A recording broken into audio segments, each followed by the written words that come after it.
Welcome dear friends, कैसे हैं आप सब। उम्मीद करती हूँ कि आप बिल्कुल खैरियत से होंगे और जिंदगी को मजे से गुजार रहे होंगे।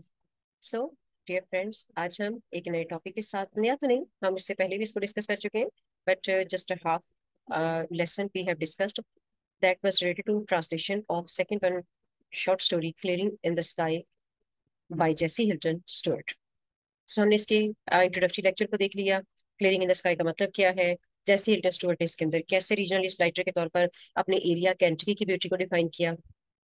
और आज हम इसकी रिमेनिंग ट्रांसलेशन को डिस्कस करने वाले हैं। So let's start with the exact one point related to your translation. If my memory is not misleading me, we have to start from here. In fact, last lecture के अंदर मैंने आपसे ये वाली स्लाइड जो है इसको शेयर कर दिया था। Is that what you wanted to show me? ये हम सारा पढ़ चुके थे और आज हम नेक्स्ट वन स्लाइड से पढ़ना शुरू करें। सो स्टार्ट करते हैं। हमारे पास पॉइंट है जी, why do you take the path straight up here?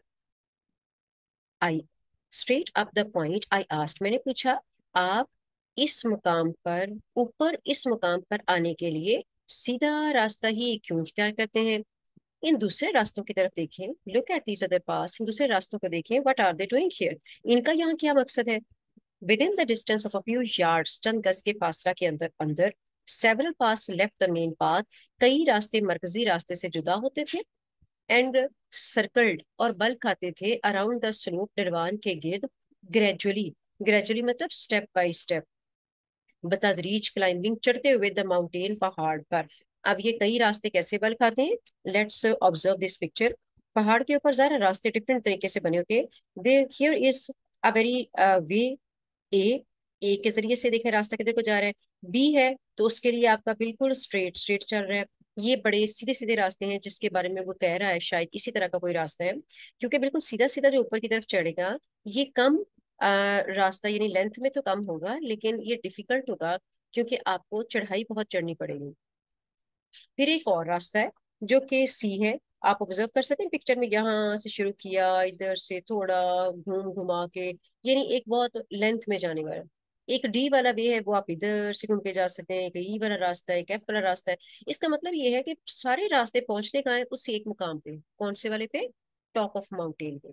तो ये इस मुख्तलिफ रास्तों के लिए वो यहाँ पे बात कर रहे हैं कि चंद गज के फासला के अंदर अंदर कई रास्ते मरकजी रास्ते से निकलते थे और बतदरीज पहाड़ पर चढ़ते हुए डलवान के गिर्द बल खाते थे। All paths go to the same place, he answered, उन्होंने जवाब दिया तो हम रास्ते एक ही मुकाम तक पहुंचते हैं। Then why do you take the steep one? I asked, मैंने पूछा फिर आप अमूदी रास्ता ही क्यों इख्तियार करते हैं? अमूदी का मतलब क्या? जैसे ये बी वाला ना, बिल्कुल सीधा सीधा से ऊपर को, इसको कहते हैं अमूदी रास्ता, right? I'll explain later. He spoke with half breaths. Half breath का मतलब है आउट ऑफ ब्रेथ होना। आपने फर्स्ट लेसन में एक गास्प का वर्ड भी पढ़ा हुआ था, उखड़े हुए सांस के साथ या हाँफते हुए। वो हाँफते हुए बोले, मैं बाद में इसकी वजाहत करूंगा। ही रेस्टेड, वो रुके, अ मिनट, एक मिनट के लिए, to catch his second wind. Catch a second wind idiom, इसका मतलब है सांस बहाल करने के लिए। वो अपना सांस बहाल करने के लिए एक मिनट को रुके। वाइल आई मैनेज्ड, जबकि मैं कामयाब हुआ, टू स्टैंड, खड़ा होने में, ऑन द पाथ, रास्ता पर, by holding a little sapling. Sapling young plant को कहेंगे, स्प्राउट को कहेंगे, और मैं इसकी ट्रांसलेशन करवाऊंगी एक छोटे पौधे को। जबकि मैं एक छोटे पौधे को पकड़ते हुए रास्ता पर खड़ा होने में कामयाब हुआ। बिकॉज, क्योंकि इट वॉज टू स्टीप, ये रास्ता इंतहाई अमूदी था, for my feet to fit to hold, मेरे कदम जमाने के लिए। Unless I braced myself, important word आपका ब्रेस्ड, सपोर्टेड, प्रॉप, जब तक कि मैं खुद को सहारा ना देता। जैसे कि मैंने आपसे जिक्र किया, अनलेस या अनटिल से जो सेंटेंस स्टार्ट हो रहा होता है वो एक्चुअल में नेगेटिव सेंस दे रहा होता है। रिपीट कर लेते हैं लास्ट वाले पॉइंट को। वो अपना सांस बहाल करने के लिए एक मिनट को रुके, जबकि मैं एक छोटे पौधे, दरख्त भी कह सकते हैं आप यकीनन, यहाँ पर एक छोटे दरख्त को पकड़ते हुए रास्ते पर खड़ा होने में कामयाब हुआ, क्योंकि ये रास्ता मेरे कदम जमाने के लिए इंतहाई अमूदी था जब तक कि मैं खुद को सहारा ना देता। अच्छा, आई नो कि यहाँ पे सैपलिंग का वर्ड जो होता है वो यंग प्लांट होता है, नो कि इस पौधा कहीं आपकी बुक्स में लिखा हुआ है। लेकिन आप देखें, जब मैंने एक बड़े ही स्लिपरी रास्ते पर, एक वे पर खड़े होना और मुझे सहारा चाहिए, तो आपको लगता है कि जो बहुत छोटा पौधा होगा या जो नोकेस पौधा होगा, आप उसका सहारा लेंगे? मेरा तो ख्याल है कि पौधा भी टूटेगा और आप भी गिरेंगे। इसलिए मैंने यहाँ पे इसकी ट्रांसलेशन चेंज कर दी है। तो वो छोटा पौधा जो है उसकी बजाय छोटा दरख्त कर सकते हैं, कोई झाड़ी कर सकते हैं, यानी जिसकी इतनी ग्रिप हो कि वो आपको सपोर्ट दे सके। ठीक है, इसलिए मैंने ये थोड़ा सा चेंज किया है इसको। और साथ ही नेक्स्ट में साथ साथ आपके उर्दू की ट्रांसलेशन आप देख सकते हैं, इसको आप बाद में अपने नोट्स बनाने के लिए यूज करें। मेरे साथ साथ आप सिर्फ इंग्लिश के वर्ड्स के साथ डायरेक्टली चलेंगे, कि जो इंग्लिश के वर्ड्स हैं इनके साथ आप फैमिलियर हो और आपको पता चले कि ये सेंटेंस आ जाए तो हमने कैसे हैंडल करना। देन माई फादर, फिर मेरे वालिद साहब स्टार्टेड, शुरू किया टू मूव। अब मूव का मीन वो होता है जो इसके आगे चलने वाला वर्ड होता है, यानी स्लोली आप ऊपर की तरफ मूव करने का मतलब होगा चढ़ना। राइट। मूव के अपने कोई मीनिंग नहीं होते, ये अपने कॉन्टेक्स्ट के मुताबिक मीनिंग कन्वे करते हैं। अगर आपकी बजाय डाउन लिखा होता तो मैं कहती उतरना कर ले आप। तो अब मूव आपका मतलब क्या होगा? क्लाइंब। ठीक है। दोबारा उन्होंने क्या किया जी? Move slowly up, Aahista Aahista ऊपर चढ़ना शुरू किया।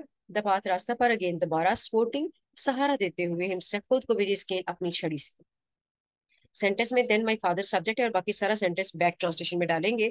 फिर मेरे वालिद साहब ने खुद को अपनी छड़ी से सहारा देते हुए दोबारा रास्ता पर ऊपर की तरफ आहिस्ता आहिस्ता चढ़ना शुरू किया।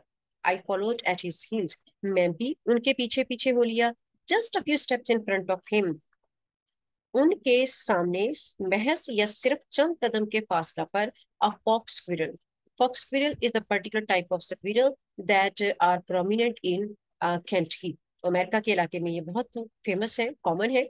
और इसको मैं फॉक्स गिलहरी करवाऊंगी। राइट, ये चूंकि टाइप है इस वजह से इसको वो लूमर्ड वगैरह ये इस तरह कहने की जरूरत नहीं है। उनके सामने महज चंद कदम के फासला पर एक फॉक्स गिलहरी ने क्रॉस द पाथ, रास्ता काटा, and ran up a hickory tree, और भागते हुए अखरोट के दरख्त हिकरी पर चढ़ गई। he shouted, वो चिल्लाए, see that Jess, Jess ये देखो। yes I did, I answered, मैंने जवाब दिया, जी हाँ मैंने देखा। that brings back something to me, he said, उन्होंने कहा, ये मतलब पीछे क्या है? मंजर। तो हम क्या कहेंगे? ये मंजर मुझे कुछ याद दिलाता है। Bring back the old days, पुराने दिनों की याद दिलाता है। टू सी, देखना, आ फॉक्स स्क्विरल, एक फॉक्स गिलहरी को पुराने दिनों में फॉक्स गिलहरी को देखने की याद दिलाता है। But this won't bring back as much as something I'm going to show you. I'm going to show you grammatical structure है, be careful. Am going to plus first form of verb. It is not a continuous tense. It is not the progressive construction of present or past continuous tense. It is a particular grammatical expression that is used to describe the immediate future action or result. इस तरह से यहाँ पे हम इसकी translation भी रहा था, रही थी वगैरह कुछ नहीं करेंगे। इसको ट्रांसलेट करना हो तो होने वाला, करने वाला, जैसे हम कहते हैं ना, ये काम अभी भी होने वाला है। मेरा ये जो लेक्चर है वो कुछ देर बाद एंड होने वाला है। तो ये नहीं होता कि करने जा रही हूँ या हो रहा है, नॉट एट ऑल। आप इसको दूसरी तरह से ट्रांसलेट करेंगे, कैसे करेंगे मैं अभी बताने लगी हूँ। मगर ये मन से मुझे इतना कुछ याद नहीं दिलाता जितनी कि वो खास चीज जो मैं तुम्हें दिखाने वाला हूँ। मैंने खास का लफ्ज क्यों लगाया? देखिए, मैंने पूरे इस लेसन के स्टार्टिंग पॉइंट पे ही बता दिया था, I want to show you something. तो समथिंग का मतलब है समथिंग रियली रिमार्केबल। उसके फादर चूंकि बहुत एक्साइटेड है और वाकई वो बहुत खास चीज दिखाना चाहते हैं, इसलिए जो खास का लफ्ज आ रहा है उसको आप विद इन ब्रैकेट करके अपने स्पोर्टिंग वर्ड के मुताबिक हमारे सेंटेंस को ज्यादा बेहतर ट्रांसलेट कर सकते हैं। माई क्यूरियोसिटी वॉज एरोस्ड। क्यूरियोसिटी क्या है जी? इनक्विजिटिवनेस, तजस्सुस। मेरा तजस्सुस एरोस्ड, अवेकन, बढ़ गया था। मेरा तजस्सुस बढ़ गया था। I thought he had found a new kind of wild grass और एन अनफेमिलियर हर्ब और a new kind of tree. मैंने सोचा उन्होंने जंगली घास की कोई नई किस्म, या एक नामानूस जड़ी बूटी, या एक नई किस्म का दरख्त ढूंढ लिया था। और क्योंकि आई रिमेम्बर द टाइम, मुझे वो वक्त याद आया, he had found a coffee tree in our woods, जब उन्होंने हमारे जब उन्हें हमारे जंगलात में कॉफी का एक दरख्त मिला था। It is as far as I know, as far as I know को बिल्कुल शुरू में होना चाहिए था, और राइटर ने इसको सब्जेक्ट के बाद में एडजस्ट किया है, सो देयरफॉर इससे पहले और बाद दोनों जगह पे कॉमन। जहां तक मैं जानता हूँ, it is only one of its kind growing in our country. ये कंट्री मतलब एरिया, ये हमारे इलाके में उगने वाला अपनी नौ या अपनी किस्म का सिर्फ एक ही दरख्त है। मैं उम्मीद करती हूँ कि आपको ये ट्रांसलेशन सारी सही से समझ आ रही है। साथ साथ आप इसको नोट भी कर सकते हैं। Only twice did my father stop to wipe. सिर्फ दो बार मेरे वालिद साहब रुके। वाइप मीन क्लीन, साफ करने के लिए। द स्वेट, पसीना को, फ्रॉम हिज आईज, अपनी आंखों से। As he climbed the second bluff, जो ही वो दूसरी अमूदी चट्टान पर चढ़े। Toward the fingers of the pine. Fingers का वर्ड जो है वो पहले भी हमने पढ़ा है कि फिंगर्स ऑफ लॉन्ग बाउस, तो मैंने बताया था तभी कि फिंगर ऑफ बाउस हो तो फिंगर को एच कहेंगे। अगर फिंगर ऑफ पाइन्स यानी दरख्त की फिंगर्स आ जाए तो आप फिंगर्स को ब्रांचेस कहेंगे। तो मैं यहाँ पे आप ब्रांचेस की सेंस में करा रही हूँ। और एस क्रॉस को हमने पहले करना होता है, और हमें पता है जिस क्रॉस को हमने पहले करना हो वहां पे नाउन आना चाहिए, दूसरी तरफ पर नाउन आना चाहिए। जो ही मेरे वालिद साहब सरोवर के दरख्तों की शाखों की जानिब दूसरी अमूदी चट्टान पर चढ़े, वो अपनी अपनी आंखों से पसीना साफ करने के लिए सिर्फ दो बार रुके। We reach the limbless trunks. हम उन, लिमलेस मतलब विदाउट ब्रांचेस, ब्रांचलेस, हम उन बेशाख तनों तक पहुंचे। ट्रंक क्या होता है? स्टंप होता है। ये मेन जो स्टेम ऑफ ट्री होता है, आप ये नीचे पिक्चर में इसको देख भी सकते हैं। ये ठीक है, ये जो हिस्सा है इसको कहते हैं ट्रंक। हम उन लंबे tall, these tall straight pines, हम उन लंबे सीधे सनोबर के दरख्तों के बेशाख तनों तक पहुंचे। whose ब्रांचेस, जिनकी शाखें रीच्ड, पहुंची हुई थी। The blue depth of the sky, आसमां की नीली वसतों तक, जिनकी शाखें आसमां की नीली वसतों तक पहुंची हुई थी। और द वाइट क्लाउड, बस ना को, यह सफेद बादल अब चला गया था। कौन सा वाला सफेद बादल? हमने प्रीवियस लेक्चर में पढ़ा था, जब अभी वो पहाड़ पे ज्यादा ऊपर नहीं चढ़े थे, थोड़ा ही नीचे थे, तो उन्होंने जब ऊपर देखा था ना, तो उन्हें लग रहा था कि जो सनोबर के दरख्त की शाखें है ना, ये एक सफेद बादल के टुकड़े के साथ अटकेलियां कर रही थी या फिर शरारतें कर रही थी। तो जाहिर है अब वो पहाड़ पे दोबारा थोड़ा सा और ऊपर चढ़े हैं, चढ़ने में जो टाइम लगा, तो टाइम के साथ आपको तो पता है बहुत अच्छे तरीके से कि जो बादल होते हैं वो एक जगह पर स्टिल नहीं होते, मूव करते रहते हैं। तो अब वो ऊपर आके उसी बादल को ढूंढ रहे हैं कि वो कहाँ गया, इसलिए उन्होंने कहा और the white cloud was now gone, यह सफेद बादल अब जा चुका था। आई सॉ क्लियरिंग, मैंने एक साफ किया गया किताए अराजी देखा। अ स्मॉल क्लियरिंग, एक छोटा सा साफ किया गया किताए अराजी। Not more than three fourth of an acre, जो एक एकड़ के तीन चौथाई से ज्यादा ना था। In the heart of this wilderness, wilderness में बैकवर्ड्स, इस बियाबान के, हार्ट मतलब सेंटर, दरमियान या वस्त में, right on the mountain top, and पहाड़ की चोटी पर। सेंटेंस थोड़ा ट्रिकी है, नंबरिंग में पहले करवा देती हूँ। सबसे पहले तो मैंने आई सॉ क्लियरिंग पहले ही करवा देना है, कॉमा से पहले वाला जो है, मैंने एक साफ किया गया किताए राशि देखना। उसके बाद मुझे नंबर 2 पे आना है, बिल्कुल right on top of mountain पे, एन पहाड़ की चोटी पर। फिर हम ट्रांसलेट करेंगे in the heart of this wilderness, इस बियाबान या वीरान जगह के वस्त में या दरमियान में। आप उसके बाद मैंने करवाना है अ स्मॉल क्लियरिंग, एक छोटा सा साफ किया गया किताए अराजी। Not more than three fourth of an acre, जो एक एकड़ के तीन चौथाई से ज्यादा ना था। ये बनेगी ट्रांसलेशन, रिपीट कर लेते हैं। मैंने एक साफ किया गया किताए अराजी देखा, एन पहाड़ की चोटी पर इस बियाबान के वस्त में एक छोटा साफ किया गया किताए अराजी, जो एक एकड़ के तीन चौथाई से ज्यादा न था। Now you are coming to something sir, he said. उन्होंने कहा बेटा, अब एक चीज, अब उस खास चीज की जाने पहुंचने वाले हो। एस ही पुश डाउन मतलब प्रेस डाउन, जो ही उन्होंने दबाई द टॉप वाई, ये सबसे ऊपर वाली तार, so he could cross the fence, fence mean barrier, ताकि वो बाढ़ को, रुकावट को अबूर कर सके। एस क्रॉस से स्टार्ट करेंगे। जो ही उन्होंने सबसे ऊपर वाली तार को दबाया ताकि वो बाढ़ अबूर कर सके, उन्होंने कहा बेटा, अब आप उस खास चीज की तरफ पहुंचने वाले हो। और साथ ही वो अगला कदम रखा तो बेटा भी वहां पे पहुंच गया, और फिर वो उसको बता रहे हैं, this is something I want you to see. ये वो खास चीज है जो मैं तुम्हें दिखाना चाहता हूँ। Who did this, I asked. मेरी तो आंखें खुली रह गई, क्योंकि वहां पर एक बहुत क्लियर्ड पैच ऑफ लैंड था। तो मैंने पूछा, किसने ये सब किया? Who clear this land and fenced it? Fenced it against what? किसने इस जमीन को साफ किया और इसके गिर्द बाड़ लगाई? बाड़? किस चीज के खिलाफ लगाई? Straight cattle, if they ever get out of the pasture, he answered me curtly. Curtly मतलब briefly, abruptly. उन्होंने मुझे मुख्तसर जवाब दिया। Stray cattle mean wandering, moving here and there. उन भटके हुए, उन भूले भटके या उन आवारा मवेशियों के खिलाफ जो कभी चरागाह से बाहर निकल आए। I clear this land and I fenced it, मैंने इस जमीन को साफ किया और मैंने इसकी गिरद बाड़ लगाई। But why did you ever climb this mountain top and do this, I asked him. मैंने उनसे पूछा, मगर आप इस पहाड़ की चोटी पर कभी चढ़े ही क्यों और ये सब किया? और अब इसकी ट्रांसलेशन है। ट्रांसलेशन बेटे, आप बात पहले, आप जब मैं पढ़ा रही होती हूँ साथ साथ लिखने की कोशिश किया करो, और उसके बाद मेरी जो सेकंड स्लाइड होती है उसमें सिर्फ आप टैली किया करो कि क्या आपसे सही से लिखो गया। क्योंकि अगर आप साथ साथ लिखने की कोशिश करोगे तो आपकी प्रैक्टिस होती जाएगी और चीजें आपको 70 से 80% उसी में याद हो जाएंगी। बाद में सिर्फ रिवाइज करने में 20 मिनट्स का टाइम भी बहुत काफी होता है। Look at the fertile land we have in the valley.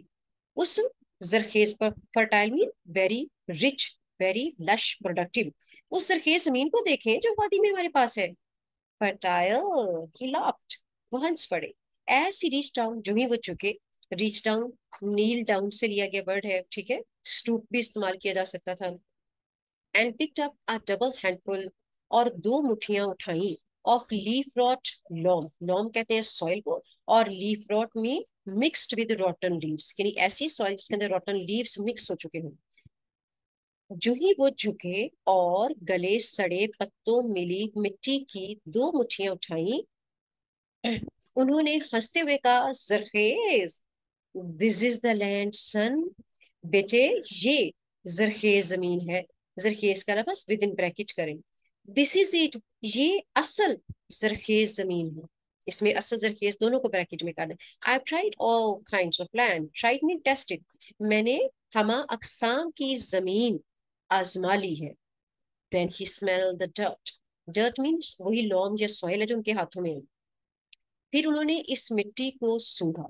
He विफ्ट and विफ्ट, विफ्ट का कोई ऐसा सिनोनिम तो नहीं, बस वो हमारा जो प्रोसेस होता है इन हीलिंग का, कि किसी स्मेल को, किसी फ्रेग्रेंस को अपने अंदर जो उतारने का, उसको विफ्ट कहते हैं।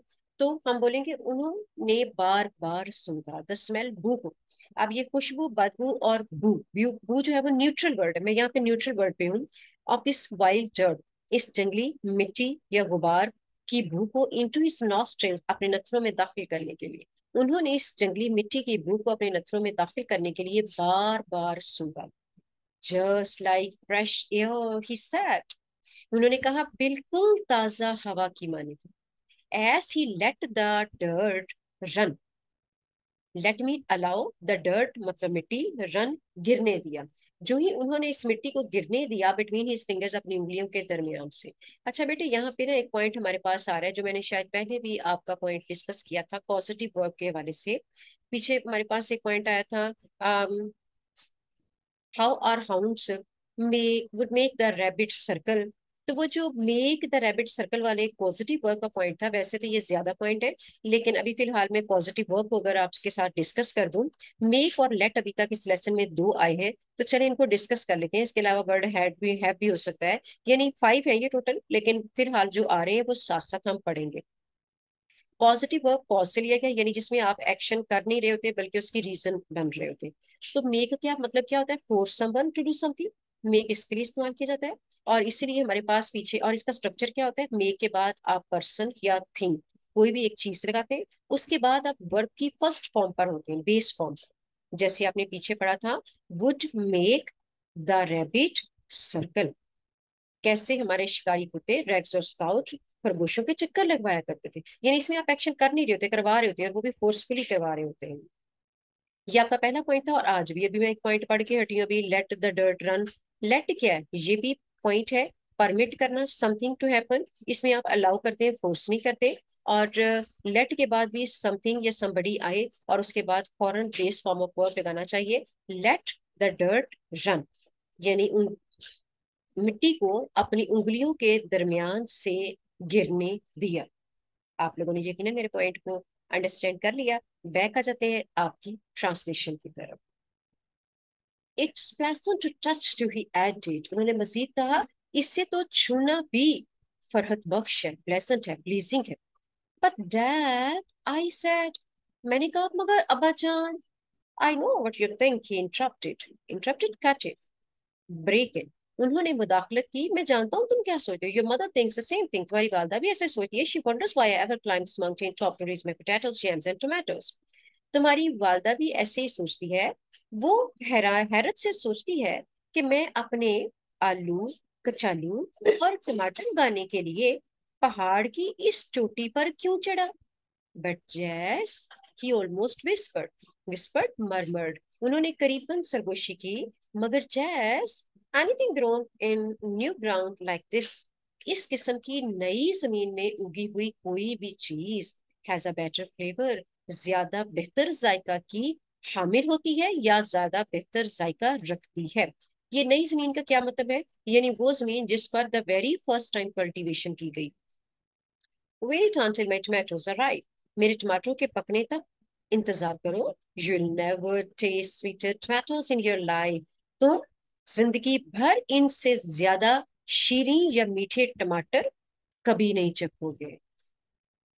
साथ साथ ग्रामर के पॉइंट, साथ में आपकी ट्रांसलेशन चल रही है। आई थिंक ये जैसे मैं स्लाइड्स को मूव करती हूँ तो मैंने वो जो इसकी लगा दी है ना, ट्रांजिशन इफेक्ट जो दिया है मैंने, उसके भी बीच में पता नहीं क्या अजीब सी साउंड आ रही है।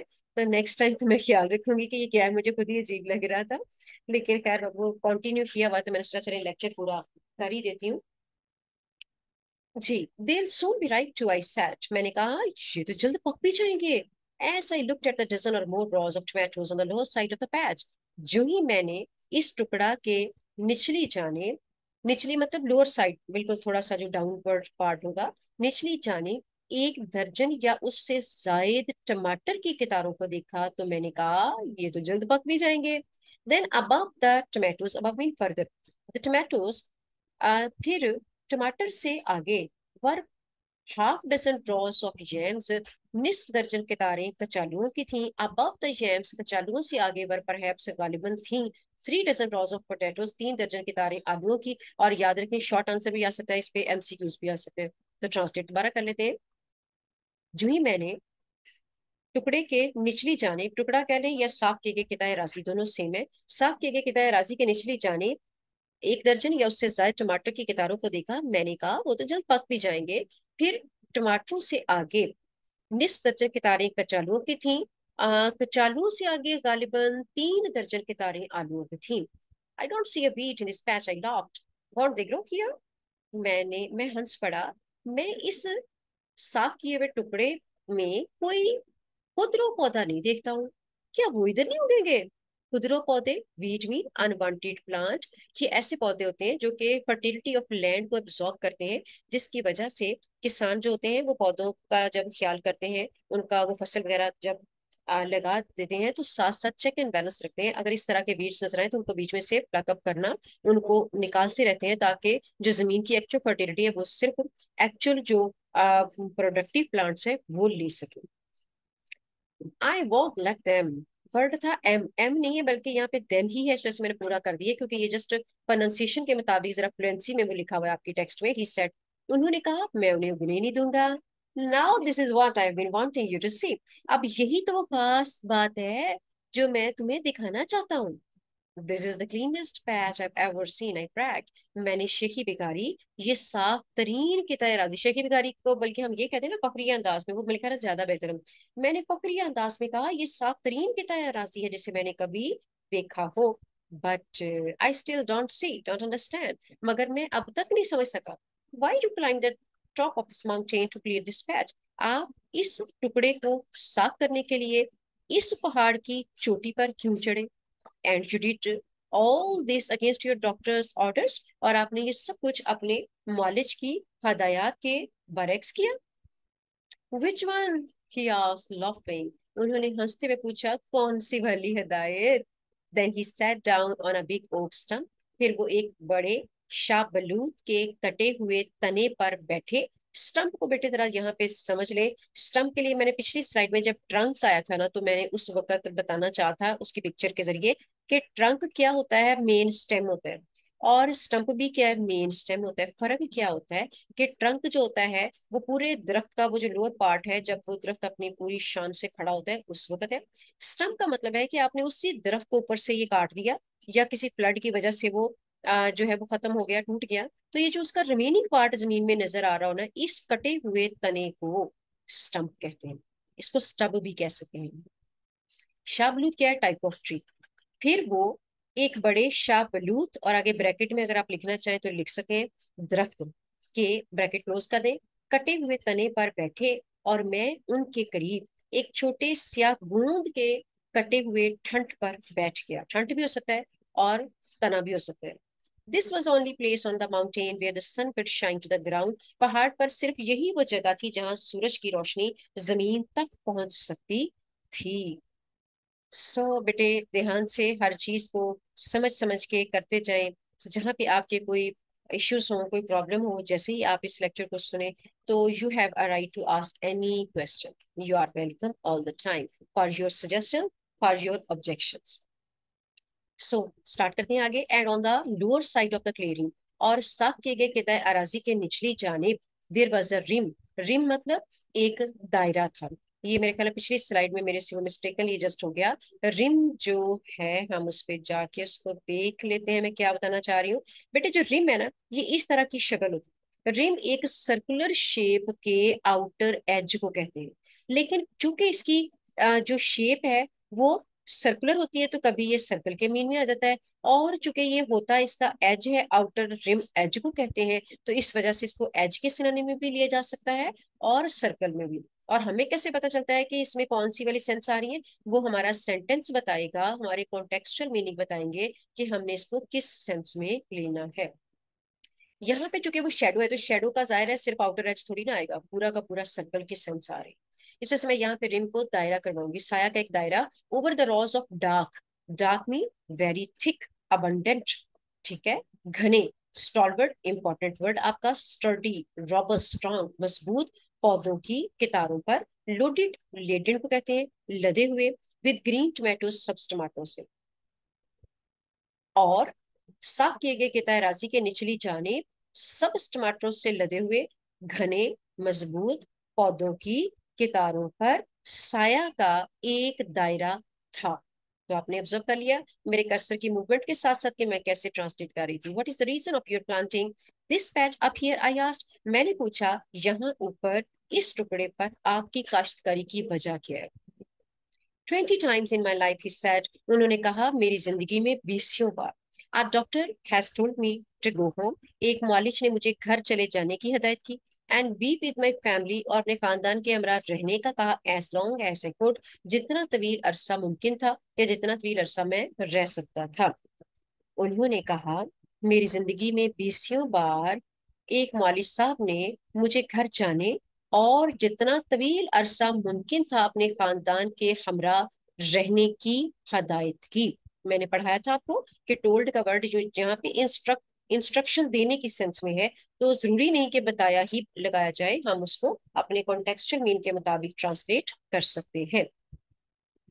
Told me not to work, मुझे काम ना करने की हदायत की, या फिर हम कह सकते हैं मुझे हदायत की कि काम ना करूं. नॉट टू डू एनीथिंग, कुछ भी ना करूं. बट टू लिव, सवाई जीने के. यानी बट टू लिव जो है ना इसके साथ है, to do anything but to live. ठीक है, ये कंप्लीट एक फ्रेज चल रही है.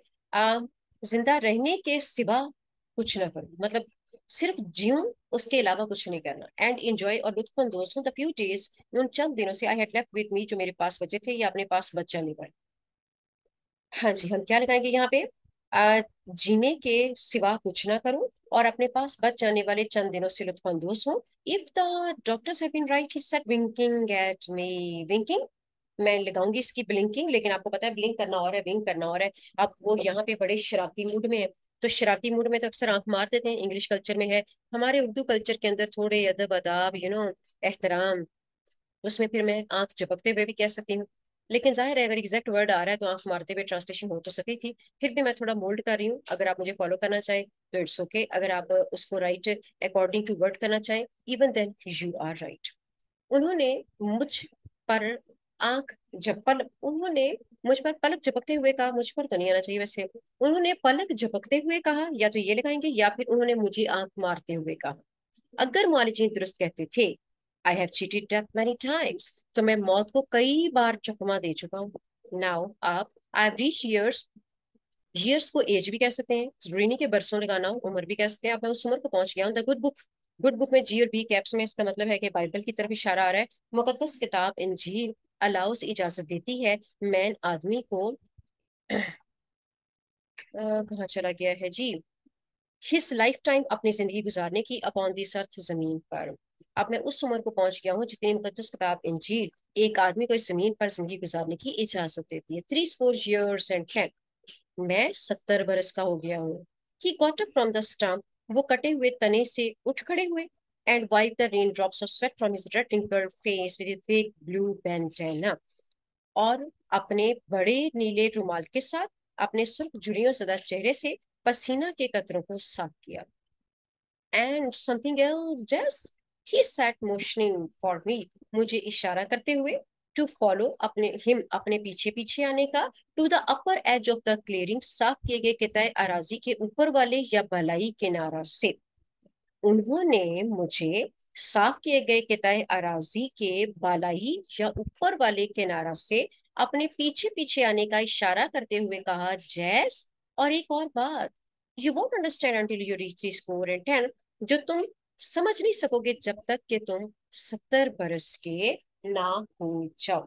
सो क्लास, अभी इस लेक्चर में हम इतना ही पढ़ेंगे। इंशाल्लाह नेक्स्ट टाइम इसके लास्ट पार्ट के साथ आपसे दोबारा मुलाकात होगी। तब तक के लिए अपना बहुत सारा ख्याल रखें, अपनी स्टडी पे पूरी ग्रिप रखें, और हमेशा अपने से वाबस्ता रिश्तों के हकूक और फराइज दोनों का ख्याल रखें। आजकल की हमारी जनरेशन ऐसी है जिसको अपने हुकूक का पता है, बहुत ज्यादा पता है, मगर अपने फराइज को भूल जाते हैं। तो बेटे, आइंदा हमेशा इस बात का ख्याल रखो कि जहाँ पे हक की बात होती है वहां पर फर्ज भी साथ साथ होता है।